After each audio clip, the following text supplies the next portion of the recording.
Hi, I'm Ken Tritle, Realtor and Senior Real Estate Specialist at DreamWell Homes Realty in Carlsbad, California. The purpose of today's video is to talk about financing to purchase a home.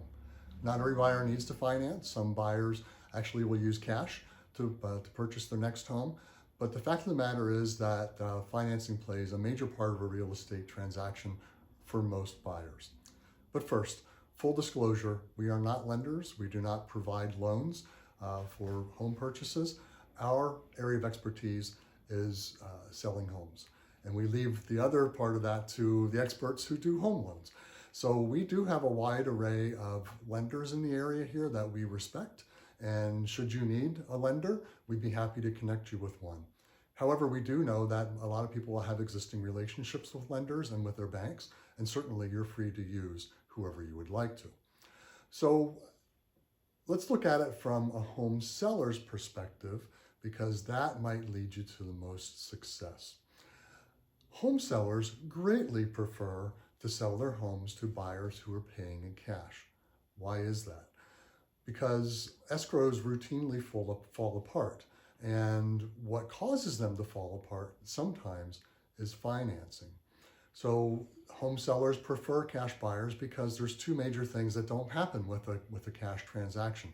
First, you don't have an appraisal contingency. Home sellers are fearful that getting as much as they can for their house, that it may not appraise for that full amount, which may cause the escrow to fall apart. The second thing is a loan contingency. Whenever you enter into a contract to purchase a home, your lender needs to go through an underwriting process. And sometimes that can cause the deal to fall apart. And the last thing a home seller wants is for their deal to fall apart on day 15 or 16 or 17 because the underwriter has found something in the buyer's credit that causes them to not want to give them the loan. So that home seller has lost all that time on the market, has to start over all again. And they certainly do not want to do that. So what most buyers do is they need to sell their family home first in order to free up the cash in order to purchase the home or finance the home. People don't always want to sell their home first because that might mean moving twice. You need to sell your home first. You don't have your replacement home. What do? You need to have some temporary housing. What do you do with all your possessions? You need to put it into storage, or you need to put it somewhere and then move it again once you buy your replacement home.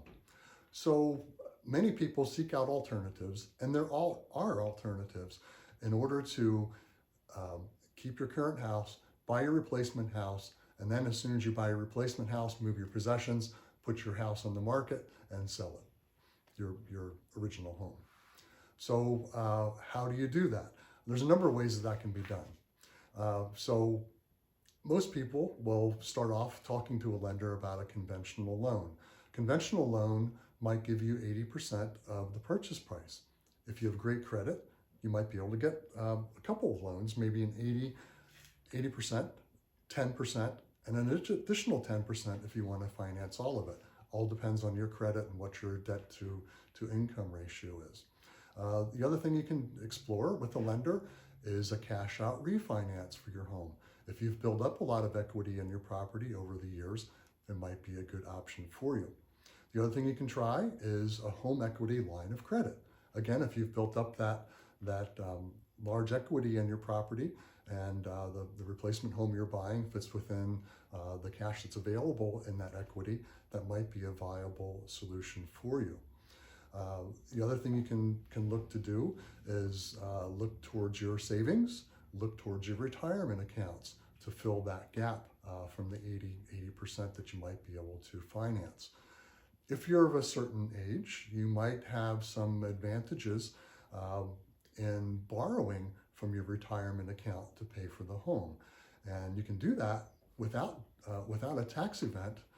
In other words, without that showing as income and being taxed as income, if you're able to repay it to your retirement account within a certain amount of days. But please, before you even think about that option, talk to your tax expert to make sure it's available for you and to make sure it's right for your financial life. The other thing that some buyers can do, again, if you're age qualified, is you can do a reverse mortgage for purchase, which would allow you to get the property. And if you have a large down payment available, you could put a down payment of perhaps 50% less if you're of older age to purchase the property, and then never have to make a mortgage payment again. So my message today is that there's a lot of alternatives for you, a lot of options for you if you're talking to the right lender. So I encourage you to start that relationship with a lender early so that you can fully explore all these options that are available to you. While we're talking about this, the other thing I'd like to mention is that a lot of our clients are actually planning a purchase like this sometimes years in advance. If that's you, as you start approaching the time when this is going to make sense for you to start getting serious about it, I would highly encourage you to look at your monthly expenses. And if you have a large recurring monthly expense, try to eliminate that before you attempt to get a loan, because getting rid of that large monthly payment could make a vast difference on how much money is available to be loaned to you. So if you have a second car that you're still paying on, you have an RV that you're paying on, a boat that you're paying on, or a vacation property that you're still paying on, if it's within your capabilities, see if you can eliminate that monthly debt, and then it won't show up when you do a credit application. But I'm here to help. If there's any way that I can help you, please reach out to me by telephone, text, or email. Telephone and text, the number is 760-798-9024. And our email address is GeneKen@DreamWellHomes.com. Thank you.